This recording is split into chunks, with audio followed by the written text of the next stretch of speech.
इस सोने के झुमके और सोने के मंगलसूत्र के बदले आप हमें कुछ खाने को दे देंगे क्या? तो क्या है ना, हमने 2 दिन से कुछ नहीं खाया। आप इसको रखिए, मैं खाना लगवा देती हूँ। आप लोग बैठ जाइए। Thank you. उज्जवल, 2 थाली लगा देना। दीदी, आपने जो सामान मंगवाया था ना वो सारा लाके मैंने किचन में रख दिया है, लेकिन ये 1000 रुपए बचे हैं। मैं जाऊँ दोस्तों के साथ पार्टी करने? कहीं नहीं जाना, वैसे रेस्टोरेंट में आज स्टाफ कम है, तेरी जरूरत पड़ेगी मुझे। अच्छा सुन ना, वो देख सामने जो कपल बैठे हैं ना, ये 2? हाँ, तुझे पता है उसकी जो वाइफ है वो सोने का मंगलसूत्र और सोने की बालियां गिरवी रखी थी सिर्फ खाना खाने के लिए।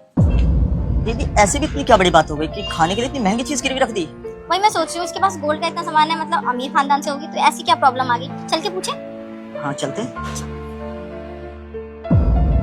हाँ, एक्सक्यूज मी, और कुछ चाहिए आप लोगों को? नहीं नहीं, आपकी थाली ये बहुत अच्छी थी और हमारा पेट भी भर गया, और कुछ नहीं चाहिए। बहुत बहुत धन्यवाद आपका। आप लोग बुरा ना माने तो एक बात पूछूं? जी पूछिए।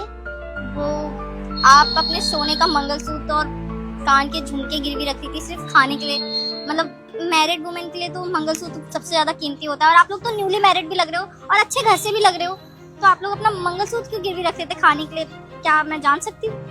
एक्चुअली वो क्या है ना, हम लोगों ने भाग कर शादी की है और हमने जो भी सेविंग्स करी थी वो सारे पैसे हमारे 2 महीने के अंदर खर्च हो गए, तो हमने 2 दिन से कुछ खाया नहीं था, इसलिए हमने सोचा कि वो गिरवी रख के खाना खा लेंगे। तो आप लोगों ने भाग के शादी क्यों करी? मतलब एक्चुअली हम दोनों एक दूसरे से बहुत प्यार करते हैं और हम दोनों ने भागकर शादी करी है, क्योंकि हमारे माँ बाप इस शादी के खिलाफ थे। अब हमारे पास कोई और रास्ता नहीं था, इसलिए हम भाग के दूसरे शहर आ गए और अब यहाँ पे जैसे तैसे गुजर बसर कर रहे हैं अपनी। दीदी, क्या ही हो रहा है ना आजकल के लोगों को, कैसे भाग करके शादी कर लेते हैं। एक बार भी अपने माँ बाप के बारे में नहीं सोचते, जिन्होंने हमें पाला पोसा इतना बड़ा किया, उनकी डिसरिस्पेक्ट करके उनका मुंह काला करके भाग के चले आते।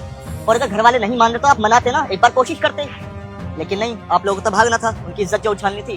आप लोगों के साथ ना बिल्कुल सही हुआ। देखो अब क्या अंजाम भुगत रहे हो आप दोनों। एक्चुअली मेरे पापा ना बहुत पावरफुल आदमी है, वो एक नेता है। वो चाहते थे कि उनके दोस्त के बेटे से मेरी शादी हो जाए, ताकि उनके दोस्त के गांव के सारे वोट्स मेरे पापा के पास आ जाएं, और इसलिए मैंने शादी नहीं करी। एक्चुअली क्या है ना, जिस लड़के से वो मेरी शादी करा रहे थे ना, वो मुझसे कम से कम 10 साल बड़ा था। 10 साल बड़ा? अब आप ही बताइए, क्या मैं 10 साल बड़े आदमी से शादी कर लेती? अगर वो एक अच्छे लड़के से मेरी शादी करा दे तो मैं खुशी खुशी अपने प्यार को कुर्बान कर देती, लेकिन मैं ऐसा नहीं कर सकती। मैं अपने 10 साल बड़े आदमी से शादी कैसे कर लेती, वो भी अपने पापा के प्रॉफिट के लिए? आप ही बताइए, क्या ये सही है? लेकिन आप लोग एक बार ट्राई तो कर सकते थे ना, क्या पता वो मान जाते। कोई फायदा नहीं था। इसकी बड़ी बहन के साथ भी ऐसा ही हुआ था, उसकी भी शादी ऐसे ही किसी बड़ी उम्र वाले लड़के से कर दी गई थी, सिर्फ पैसों की वजह से।